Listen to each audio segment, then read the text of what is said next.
जय श्री राम मेरे प्यारे भक्तों। आज शाम के रामायण पाठ में आप सभी का स्वागत है। आइए शुरू करते हैं रामचरितमानस बालकांड के 335वें दोहे के हिंदी अनुवाद से। रूप के समुद्र सब भाइयों को देखकर सारा रनिवास हर्षित हो उठा। सासुएं महान प्रसन्न मन से निछावर और आरती करती हैं। श्री रामचंद्र जी की छवि देखकर वे प्रेम में अत्यंत मग्न हो गई और प्रेम के विशेष वश होकर बार बार चरणों लगी। हृदय में प्रीति छा गई, इससे लज्जा नहीं रह गई। उनके स्वाभाविक स्नेह का वर्णन किस तरह किया जा सकता है। उन्होंने भाइयों सहित श्री राम जी को उबटन करके स्नान कराया और बड़े प्रेम से सटरस भोजन कराया। सुअवसर जानकर श्री रामचंद्र जी शील स्नेह और संकोच भरी वाणी बोले, महाराज अयोध्यापुरी को चलना चाहते हैं। उन्होंने हमें विदा होने के लिए यहाँ भेजा है। हे माता, प्रसन्न मन से आज्ञा दीजिए और हमें अपने बालक जानकर सदा स्नेह बनाए रखिएगा। इन वचनों को सुनते ही रनिवास उदास हो गया। सासुएं प्रेमवश बोल नहीं सकती। उन्होंने सब कुमारियों को हृदय से लगा लिया और उनके पतियों को सौंपकर बहुत विनती करके उन्होंने सीता जी को श्री रामचंद्र जी को समर्पित किया और हाथ जोड़कर बार बार कहा, हे तात, हे सुजान, मैं बलि जाती हूँ। तुमको सबकी गति मालूम है। परिवार को, पुरवासियों को, मुझको और राजा को सीता प्राणों के समान प्रिय है, ऐसा जानिएगा। हे तुलसी के स्वामी, इसके शील और स्नेह को देखकर इसे अपनी दासी करके मानिएगा। तुम पूर्ण काम हो, सुजान शिरोमणि हो और भाव प्रिय हो। तुम्हें प्रेम प्यारा है। हे राम, तुम भक्तों के गुणों को ग्रहण करने वाले, दोषों को नाश करने वाले और दया के धाम हो। ऐसा कहकर रानी चरणों को पकड़कर चुप रह गई, मानो उनकी वाणी प्रेम रूपी दलदल में समा गई हो। स्नेह से सनी हुई श्रेष्ठ वाणी सुनकर श्री रामचंद्र जी ने सास का बहुत प्रकार से सम्मान किया। तब श्री रामचंद्र जी ने हाथ जोड़कर विदा मांगते हुए बार बार प्रणाम किया। आशीर्वाद पाकर और फिर सिर नवाकर भाइयों सहित श्री रघुनाथ जी चले। श्री राम जी को सुंदर मधुर मूर्ति को हृदय में लाकर सब रानियां स्नेह से शिथिल हो गई। फिर धीरज धारण करके कुमारियों को बुलाकर माताएं बारंबार उन्हें गले लगाकर भेंटने लगी। पुत्रियों को पहुंचाती हैं, फिर लौट कर मिलती हैं। परस्पर में कुछ थोड़ी प्रीति नहीं बढ़ी, यानी बहुत प्रीति बढ़ गई। बार बार मिलती हुई माताओं को सखियों ने अलग कर दिया, जैसे हाल की ब्याही हुई गाय को कोई उसके बालक बछड़े से अलग कर दे। सब स्त्री पुरुष और सखियों सहित सारा रनिवास प्रेम के विशेष वश हो रहा है।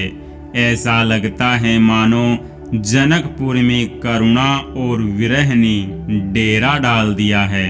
जानकी जी ने जिन तोता और मैना को पाल पोस कर बड़ा किया था और सोने के पिंजड़ों में रख कर पढ़ाया था, वे व्याकुल होकर कह रहे हैं, वैदेही कहाँ है। उनके ऐसे वचनों को सुनकर धीरज किसको नहीं त्याग देगा, अर्थात सबका धैर्य जाता रहा। जब पक्षी और पशु तक इस तरह विकल हो गए, तब मनुष्यों की दशा कैसे कही जा सकती है।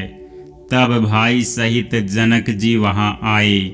प्रेम से उमड़कर उनके नेत्रों में प्रेमाश्रुओं का जल भराया। वे परम वैराग्यवान कहलाते थे, पर सीता जी को देखकर उनका भी धीरज भाग गया। राजा ने जानकी जी को हृदय से लगा लिया। प्रेम के प्रभाव से ज्ञान की महान मर्यादा मिट गई, ज्ञान का बांध टूट गया। सब बुद्धिमान मंत्री उन्हें समझाते हैं। तब राजा ने विषाद करने का समय न जानकर विचार किया।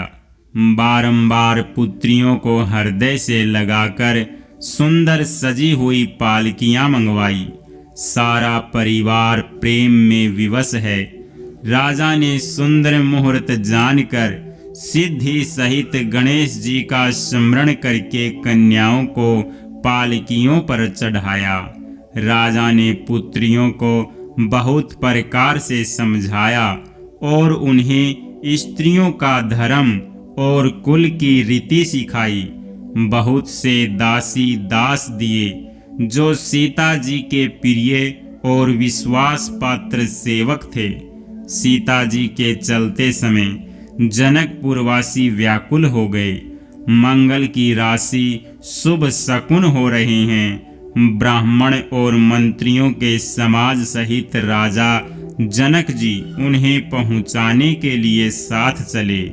समय देखकर बाजे बजने लगे। बारातियों ने रथ, हाथी और घोड़े सजाए। दशरथ जी ने सब ब्राह्मणों को बुला लिया और उन्हें दान और सम्मान से परिपूर्ण कर दिया। उनके चरण कमलों की धूलि सिर पर धरकर और आशीष पाकर राजा आनंदित हुए और गणेश जी का स्मरण करके उन्होंने प्रस्थान किया। मंगलों के मूल अनेकों सगुन हुए। देवता हर्षित होकर फूल बरसा रही हैं और अप्सराएं गान कर रही हैं। अवधपति दशरथ जी नगाड़े बजाकर आनंद पूर्वक अयोध्यापुरी को चले। राजा दशरथ जी ने विनती करके प्रतिष्ठित जनों को लौटाया और आदर के साथ सब मंगनों को बुलवाया। उनके गहने, कपड़े, घोड़े, हाथी दिए और प्रेम से पुष्ट करके सबको संपन्न अर्थात बल युक्त कर दिया।